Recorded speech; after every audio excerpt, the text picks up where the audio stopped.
Ça, c'est un concept que j'ai appelé moi la réserve. Alors, c'est quoi la réserve? Vous traduisez hein, selon vos disciplines. Il y a beaucoup trop de, surtout dans le traditionnel, de techniques qui sont faites hors distance. Je sais de quoi je parle, j'ai fait du karaté pendant des années, je continue toujours. Mais bon, à ma sauce maintenant, je mixe un petit peu tout ça, ça s'appelle le karaté de rue.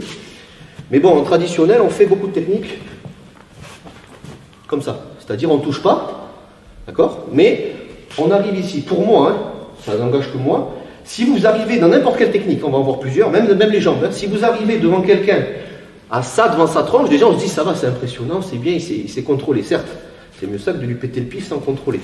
Mais le problème, c'est que c'est à l'excès. C'est-à-dire, si vous arrivez à ça, donc avec cette distance-là, et en plus vous avez le bras tendu, pour moi, ça s'appelle frapper dans le vide. Est-ce que vous me suivez?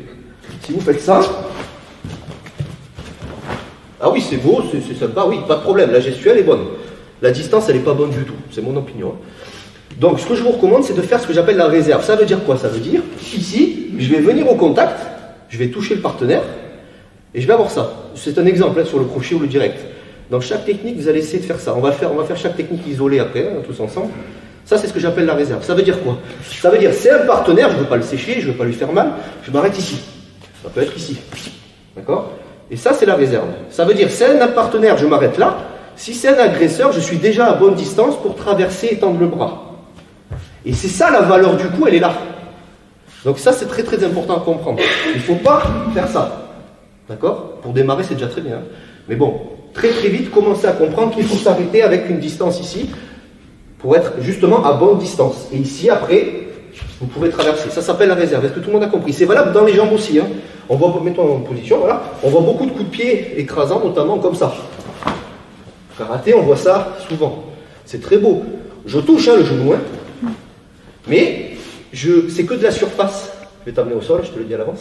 Si je fais ça, je vais aller dans le colporité pour ne pas lui faire mal. Si je fais ça, il prend un shoot, certes, je peux lui faire très mal au genou, hein, mais c'est pas suffisant. Moi, ce que je veux, ça sera moins, on va se tourner, ça sera moins joli, on s'en fout d'esthétique, hein, mais vous allez faire ça. Vous la retrouvez la réserve, vous voyez ce que je veux dire par réserve? Et bien ça vous permettra de faire ça. Et là, vous voyez que l'efficacité, c'est pas la même. On est d'accord? Donc il ne faut pas se toucher du bout des doigts, de pied ou de main.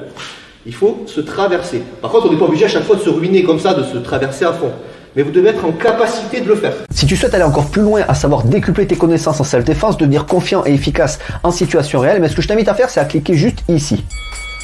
Formation offerte. Ou encore sur le lien qui est en description juste sous la vidéo. Voilà, j'espère que la vidéo d'aujourd'hui t'a plu et que t'a aidé à progresser un petit peu plus. Quant à moi, je te retrouve de l'autre côté pour commencer ta formation vidéo offerte. À tout de suite.